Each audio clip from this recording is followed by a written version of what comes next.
اعوذ باللہ من الشیطان الرجیم بسم اللہ الرحمن الرحیم ألم تر كيف فعل ربك بعاد إرم ذات العماد التي لم يخلق مثلها في البلاد.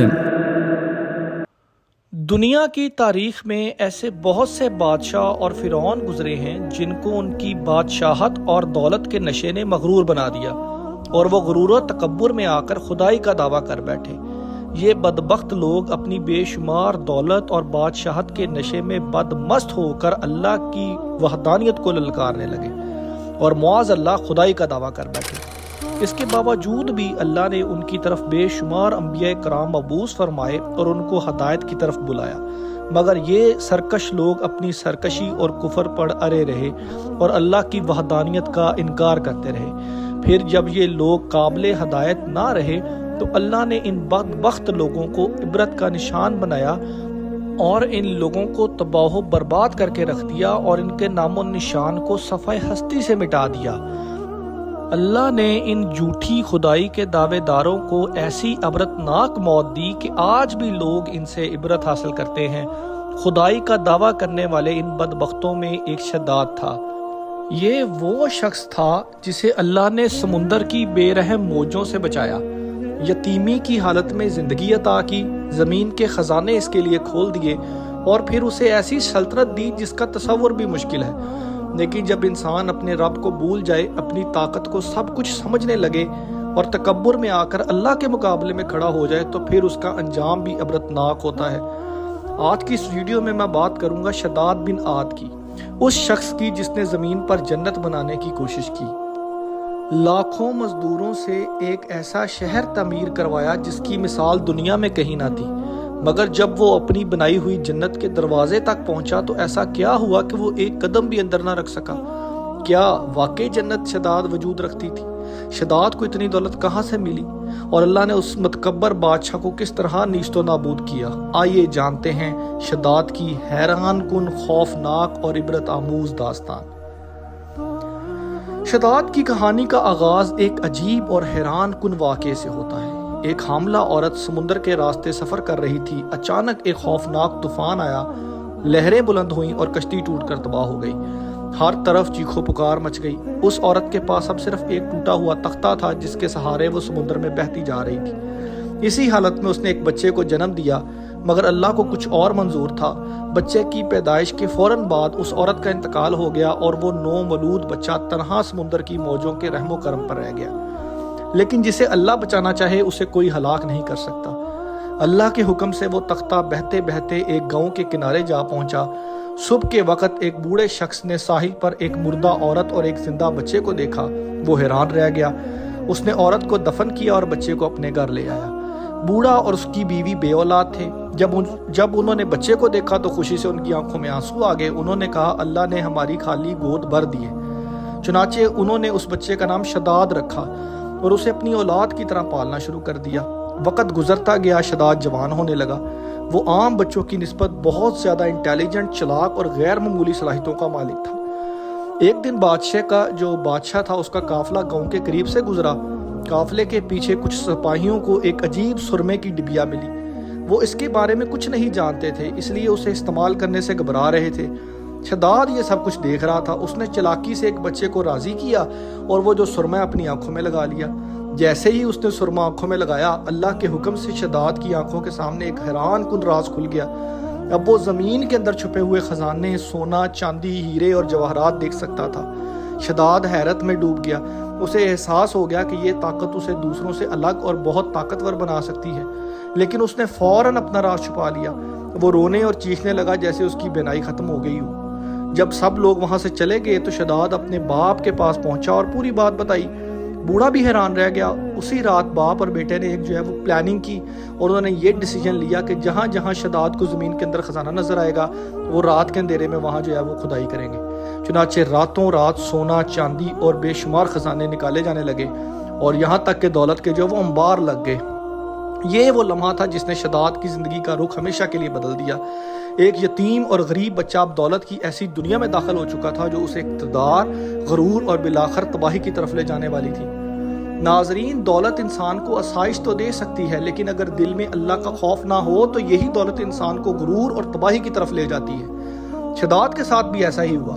زمین کے اندر چھپے ہوئے خزانوں نے اسے چند ہی سالوں میں بے حد امیر بنا دیا۔ اس کے پاس سونا، چاندی، ہیرے، جواہرات، ہر چیز تھی۔ اتنی دولت تھی کہ لوگ اس کا تصور بھی نہیں کر سکتے۔ لیکن شداد کے دل میں قناعت نہیں تھی۔ وہ صرف امیر نہیں بلکہ دنیا کا سب سے طاقتور انسان بننا چاہتا تھا۔ ایک دن گاؤں کے سردار کو یہ معلوم ہوا کہ شداد اور اس کا باپ جو ہے وہ خفیہ طور پر خزانہ نکال رہے ہیں۔ سردار نے شداد کو بلایا اور کہا، اس علاقے کا حاکم میں ہوں اور اس خزانے پر میرا بھی حق بنتا ہے۔ لیکن شداد اب پہلے والا غریب اور بیوہ سے لڑکا نہیں تھا۔ اس کے دل میں طاقت کا نشہ پیدا ہو چکا تھا۔ اس نے سردار کی بات سنی اور مسکرا کر کہا، آپ کا حصہ ضرور ملے گا، مگر شاید آپ کی زندگی کے بعد۔ سردار اس کا مطلب سمجھ نہ سکا۔ کچھ ہی دنوں بعد شداد کے آدمیوں نے اسے قتل کر ڈالا۔ سردار کی جب موت ہوئی تو پورا علاقہ شداد کے قبضے میں آ گیا، اور شداد کی اقتدار کی طرف یہ پہلی بڑی کامیابی تھی۔ اس کے بعد پھر اس نے جو ارد گرد کے تمام قبائل اور چھوٹے حکمران تھے ان پر نظر رکھنی شروع کی، کیونکہ وہ زمین کے اندر بھی دیکھ سکتا تھا، اس لیے اسے معلوم ہو جاتا تھا کہ کس بادشاہ نے اپنا خزانہ کہاں چھپا رکھا ہے۔ راتوں رات حملہ کرتا، خزانے لوٹتا اور مخالف حکمرانوں کو قتل کر دیتا۔ دیکھتے ہی دیکھتے اس کی فوج بھی مضبوط ہو گئی اور سلطنت بھی بڑھتی گئی، خزانے بھی بڑھتے گئے اور ساتھ ساتھ غرور و تکبر بھی بڑھتا گیا۔ شداد کی فوج جہاں جاتی وہاں فتح اس کا مقدر بن جاتی۔ جو لوگ اطاعت قبول کر لیتے وہ زندہ رہتے، جو مخالفت کرتے ان کو وہ مار دیتا۔ کچھ ہی عرصے میں شداد ایک معمولی سردار سے ایک عظیم حکمران بن گیا۔ لوگ اس کے نام سے ڈرنے لگے، کانپنے لگے، اور اس کے دربار میں سینکڑوں سردار حاضر ہوتے اور اس کے حکم کا انتظار کرتے۔ لیکن اقتدار کی بلندیوں پر پہنچ کر شداد ایک خطرناک غلطی کرنے لگا۔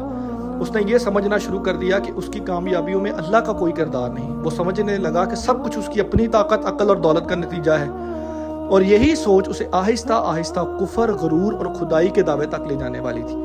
ایک دن اس کے دربار میں کچھ نیک لوگ حاضر ہوئے۔ انہوں نے شداد سے کہا، اے بادشاہ، دنیا کی دولت اور حکومت ہمیشہ باقی نہیں رہتی۔ اللہ کی عبادت کرو، وہ تمہیں آخرت میں ایسی جنت عطا کرے گا جس کی نعمتیں کبھی ختم نہ ہوں گی۔ شداد نے ان کی بات سنی، پھر کہکا لگایا، ہنس پڑا اور کہا، مجھے اس جنت کے بارے میں بتاؤ جس کا تم ذکر کرتے ہو۔ یہی وہ سوال تھا جو آگے چل کر جنت شداد کی بنیاد بننے والا تھا۔ ناظرین، جب نیک لوگوں نے شداد کے سامنے جنت الفردوس کا ذکر کیا تو وہ بڑی توجہ سے سنتا رہا۔ انہوں نے بتایا، جنت میں سونے کے محلات ہوں گے، دودھ اور شہد کی نہریں ہوں گی، موتیوں سے مزین باغات ہوں گے، اور وہاں نہ کوئی بیماری ہوگی، نہ بڑھاپا اور نہ موت۔ یہ سب سن کر شداد کچھ دیر خاموش رہا، پھر اس کے چہرے پر غرور بڑی مسکراہٹ آئی۔ اس نے کہا، اگر جنت صرف اتنی ہی خوبصورت ہے تو میں اس سے بھی زیادہ حسین جنت زمین پر بنا سکتا ہوں۔ دربار میں خاموشی چھا گئی۔ نیک لوگ حیرت سے ایک دوسرے کی جانب دیکھنے لگے، لیکن شداد کے دل میں غرور اس حد تک بڑھ چکا تھا کہ وہ اللہ کی قدرت کو چیلنج کرنے لگا تھا۔ اس نے بلند آواز میں اعلان کیا، میں تم سب کو ایسی جنت دکھاؤں گا کہ لوگ آسمان والی جنت بھول جائیں گے۔ پھر اس نے اپنی سلطنت کے تمام گورنرز، سردار اور جو فوجی افسران تھے ان کو دربار میں طلب کیا۔ جب سب آئے تو شداد نے ان کو آرڈر دیا کہ سلطنت کے تمام خزانے میرے سامنے پیش کر دیے جائیں۔ سونے کے ڈھیر لگ گئے، چاندی کے اور جو انبار لگ گئے، بڑے بڑے ہیرے، یاقوت، زمرد اور الغرض بے شمار قیمتی نوادرات و جواہرات جو ہے وہ دربار میں جمع کر دیے گئے۔ شداد نے ان خزانوں کی جانب دیکھا اور کہا، یہ سب اب میری جنت بنانے کے کام آئے گی۔ پھر اس نے ایک عظیم منصوبہ پیش کیا۔ اس نے حکم دیا کہ ایسا شہر تعمیر کیا جائے جو 10 کوس لمبا اور 10 کوس ہی چوڑا ہو، اس کی دیواریں آسمان سے باتیں کریں، اس کے باغات دنیا کے تمام باغات سے زیادہ خوبصورت ہوں۔ ہر صوبے سے ہزاروں جو ہیں لیبرز بلائی گئی، معمار، انجینئر، کاریگر، ہنرمند سب جمع کر دیے گئے۔ شداد نے کہا، سونے سے محلات بناؤ، چاندی سے دروازے تیار کرو، جوہرات سے دیوانے سجاؤ، نہریں اس طرح بناؤ کہ دیکھنے والا حیران رہ جائے۔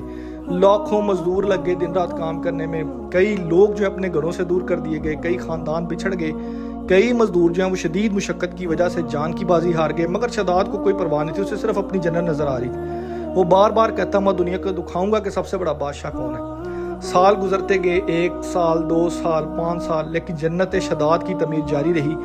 ہر گزرتے دن کے ساتھ شہر مزید شاندار، حیرت انگیز ہوتا جا رہا تھا۔ آخرکار 12 سال کی مسلسل محنت کے بعد ایک ایسا شہر تیار ہوا جسے دیکھ کر لوگ دنگ رہ جاتے تھے۔ سونے کے محلات سورج کی روشنی میں چمکتے تھے، جواہرات سے سجی دیواریں کوسے قزح کا منظر پیش کرتی، باغات میں نایاب پھول کھلے تھے، نہروں کا پانی موتیوں کی طرح چمکتا تھا. لوگ اسے دیکھ کر کہتے ایسا شہر ہم نے کبھی نہیں دیکھا. تو شداد خوشی سے پھولے نہیں سما رہا تھا. الغرض اس نے جو حوریں ہیں اس میں دنیا کی جو خوبصورت ترین لڑکیاں تھیں وہ بھی اس میں ڈال دیں. اسے یقین ہو چکا تھا کہ اب وہ دنیا کو اپنی عظمت کے سامنے جھکا دے گا, لیکن اسے معلوم نہیں تھا کہ اس کی زندگی کے صرف چند لمحے باقی رہ گئے. 12 سال کی مسلسل محنت, بے شمار دولت, لاکھوں مزدوروں کی مشقت کے بعد جب شداد کی جنت مکمل ہوئی اور شداد کو اس عظیم شہر کی تکمیل کی خبر ملی تو اس کی خوشی کی انتہا نہ رہی. اس نے سلطنت میں اعلان کروا دیا کہ وقت آ گیا ہے کہ دنیا میری عظمت اپنی آنکھوں سے دیکھے. تمام امراء, وزراء, سردار, فوجی دستے جمع کر دیے گئے. شاہی قافلہ جنت شداد کی جانب روانہ ہوا. راستے میں لوگ اس کی تعریفیں کرتے رہے. بادشاہ شداد زندہ باد, ہمارا خالق شداد زندہ باد. یہ جب الفاظ سنتا تھا شداد کا غرور اور بڑھتا گیا. اسے محسوس ہونے لگا اب واقعی پوری دنیا اس کے سامنے جھک چکی ہے. چند دنوں کے سفر کے بعد دور افق پر جنت شداد نظر آنے لگی. سورج کی روشنی جب سونے کے محلات پر پڑتی تو پورا شہر ہی چمک اٹھتا. یہ سب لوگ حیرت اور خوشی سے اس شاہکار کو دیکھ رہے تھے. شداد نے اپنے گھوڑے کو آگے بڑھایا اور فخر سے کہا, دیکھو یہ میری جنت ہے. اب کون کہتا ہے کہ جنت صرف آسمانوں میں ہے. پھر وہ دروازے کے قریب پہنچا. تمام لشکر کی نظریں اسی پر تھیں. وہ لمحہ آ چکا تھا جس کا شداد 12 سال سے جو ہے وہ ویٹ کر رہا تھا. شداد نے مسکراتے ہوئے اپنا قدم جنت شداد کے دروازے کی طرف بڑھایا, مگر اسی لمحے آسمان سے اللہ کا حکم نازل ہوا, اے اسرائیل اس کی روح قبض کر لو. اچانک شداد کا جسم لرز اٹھا. اس کے چہرے کا غرور جو ہے وہ خوف میں بدل گیا. اس نے ایک قدم اندر رکھنے کی کوشش کی لیکن وقت ختم ہو چکا تھا. چند لمحوں بعد وہ زمین پر گر پڑا. اس کی روح قبض کر لی گئی. وہ شخص جس نے پوری زندگی جنت بنانے میں لگا دی, وہ شخص جس نے اللہ کی جنت کا مقابلہ کرنے کی کوشش کی اور جس نے خود کو سب سے بڑا سمجھ لیا تھا, وہ اپنی بنائی ہوئی جنت کو ایک نظر بھی دیکھ نہ سکا. کہتے ہیں اس کا جو گھوڑا ہے اس کا ایک پاؤں ہوا میں تھا, ایک نیچے تھا. ادھر ہی اس کی جو ہے اسرائیل نے روح قبض کر لی اللہ کے حکم سے, اور وہ اپنی جنت بھی نہیں دے سکا.